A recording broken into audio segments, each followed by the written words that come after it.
فوج میں ہو تو کہنے لگا جی ہمیں ان علاقوں سے جیلوں وغیرہ سے اشتہار کے ذریعے لایا گیا تھا کہ لیبیا میں کام کرو گے. تو ہم یہاں آئے تو ہم پہ جابر حوالدار یا جو بھی ہے مقرر کر دی ہے. تو میری کیس اس نے بتایا کہ میری یہ بھی موڑ دی، بھویں بھی موڑ دی، میری داڑھی بھی موڑ دی کسی سزا کے طور پہ. اس میں مجھے بڑی تکلیف ہوئی. میں نے کہا یار یہ کیا فضول بات ہے، سرکاری طور پہ دھوکہ دیا گیا. انہوں نے تو یہ نہیں کہا، میں کہہ رہا ہوں. ایک دفعہ بازار میں گھوم رہے تھے تو ایک گرائی مل گیا.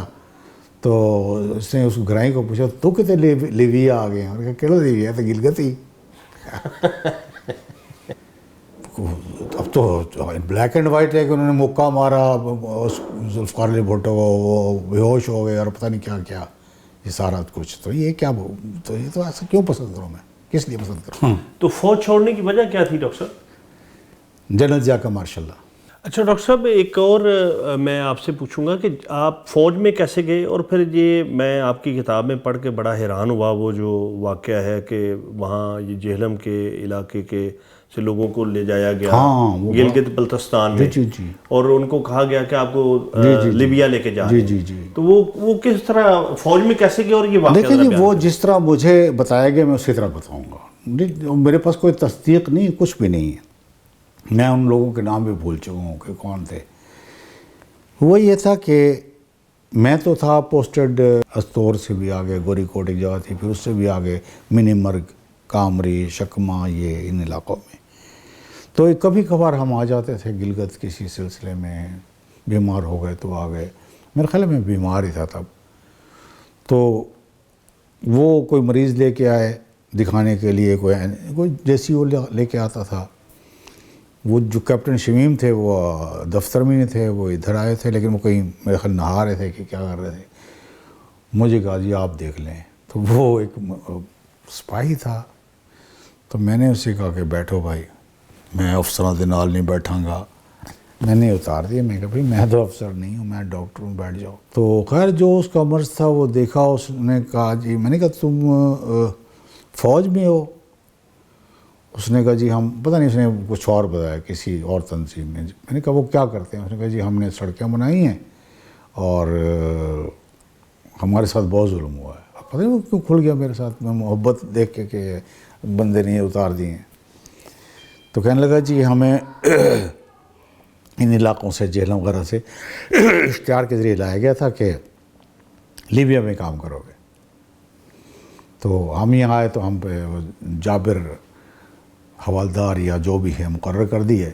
تو میری کیس اس نے بتایا کہ میری یہ بھی موڑ دی، بھویں بھی موڑ دی، میری داڑھی بھی موڑ دی کسی سزا کے طور پہ. اس میں مجھے بڑی تکلیف ہوئی. میں نے کہا یار یہ کیا فضول بات ہے یار. خیر اس کو تو جیسے چلتا ملتا کیا. میں فوراً اٹھ کے میں نے وہاں اپنی جیپ پکڑی. جیپ تو میرے پاس مطلب فوجیوں کے پاس ہوتی ہے. جیپ پکڑی اور میں وہ چلا گیا. کیا ہے اس ادارے کا نام جو FWO؟ ہاں فرنٹیئر ورکس آرگنائزیشن. تو وہاں جو جنرل صاحب تھے، بریگیڈ تھے جنرل تھے، وہ بڑے خوش ہوئے کہ ڈاکٹر ملنے آ گیا. کوئی ڈاکٹر جاتا تھوڑی تھا. بڑی ان پذیر آئی کہ میں نے کہا سر میں چائے وائے، میں نے کہا سر میں تو یہ بات پوچھنے آیا ہوں. وہ تھوڑے سے دکھی ہوئے، تھوڑے سے مسکرائے. کہنے لگے کہ بھائی بات سنو، تم ینگ آدمی ہو، جذباتی ہو رہے ہو. ایسا ہے کہ یہاں پہ آدمی کام نہیں کرتے، یہ درست ہے. وہاں آدمی کام نہیں، عورتیں زیادہ کام کرتی ہیں گھروں کے اور سب کچھ. اور وہاں سے کوئی آنے کو تیار نہ ہوتا. اب چینی تو سارے آگ بنا نہیں سکتے، ہم نے تو بنوانی تھی. تو ہم نے یہاں وہ اسی طرح سرکاری طور پہ دھوکہ دیا گیا. انہوں نے تو یہ نہیں کہا، میں کہہ رہا ہوں. تو وہ لائے گئے اور ان کی تنخواہیں ہم گھر بھیج دیا کرتے. ان کے گھر والوں کو بھی فائدہ ہوتا تھا. ان پہ خدا یہ کھلا بقول اس آدمی کے کہ ہم ایک دفعہ بازار میں گھوم رہے تھے تو ایک گرائی مل گیا. تو اس نے اس گرائی کو پوچھا تو کتنے لیویا آ گئے ہیں؟ اور کہا کہڑا لیویا؟ تو گلگت ہی. تو یہ واقعہ تھا.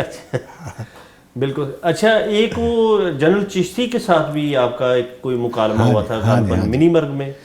ہاں جی، جنرل چشتی صاحب اچھے آدمی تھے، لیکن مجھے اب بالکل بھی اچھے نہیں لگتے جب وہ بھٹو کے بارے ساری باتیں سنی ہیں، پڑھی ہیں. تو جنرل صاحب کی آنکھوں کو کچھ تھا، وہ یوں کرتے رہتے تھے، آنکھیں چھپکتے رہتے. آنکھیں کچھ ہوگا، ککرے شکرے ہوں گے اللہ جانے. تو وہ آئے تھے ایک دورے پہ گلزری میں، اور اس سے پہلے مجید ملک صاحب آئے تھے، بڑے اچھے آدمی تھے، چکوال والے، چکوال والے، بڑے وہ اچھے، ایم این اے بھی رہے، وزیر بھی رہے. ہاں بڑے اچھے آدمی تھے ویسے، یہ بڑے اچھے آدمی تھے، جنرل نشاط بہت اچھے آدمی تھے. خیر فیض علی چشتی صاحب آئے، اس وقت تو خیر بھٹو وٹو کا کوئی مسئلہ ہمیں اتنا معلوم نہیں تھا، تو کور کمانڈر تھے ہمارے، تو یہ آئے اور وہ ایک پتھروں کا کمرہ ہوتا تھا بنکر ٹائپ، میجر عثمان قریشی ہمارے سی او تھے، ان کے کمرے میں ظاہر ہے وہ بیٹھ گئے ان کی کرسی پہ، جیب سے انہوں نے ایسے کر کے آئی ڈراپ نکالے، اور میں ظاہر اس وقت تو سگریٹ پینے کی وہ نہیں تھی کہ آپ کمروں میں نہیں پی سکتے، اب تو ہے کہ کمروں میں نہیں پی سکتے. میں سگریٹ پی رہا تھا کھڑکی کے پاس، جو کھڑکی ٹائپ چیز تھی کھڑا ہوا، تو انہوں نے نکالا اور کہا کہ doctor should drop eye drops in my eyes. میں کھڑا سگریٹ پیتا رہا. Why you are reluctant captain? میں نے کہا جی یہ میرا کام نہیں ہے، تو یہ تو میل نرس کا کام ہے یا آدمی خود کرتا ہے، لیکن since you are my senior and you are my commander, so I put the drops in your eyes. میں نے ڈال دی. اچھا یہ واقعہ آپ نے لکھا ہوا، تو اب پسند آپ کو کیوں نہیں ہے جنرل فیض علی چشتی؟ اب تو بلیک اینڈ وائٹ ہے کہ انہوں نے موقع مارا ذوالفقار علی بھٹو کو، وہ بے ہوش ہو گئے اور پتہ نہیں کیا کیا، یہ سارا کچھ. تو یہ کیا، تو یہ تو ایسا کیوں پسند کروں میں، کس لیے پسند کروں؟ بالکل صحیح. تو فوج چھوڑنے کی وجہ کیا تھی ڈاکٹر صاحب؟ جنرل ضیاء کا مارشل لا. اچھا کتنا عرصہ آپ فوج میں رہے؟ 2.5 سال. میں 2.5 سال فوج میں رہا، 2.5 سال ایران رہا، اسی طرح. کتنی زبانیں آپ کو آتی ہیں؟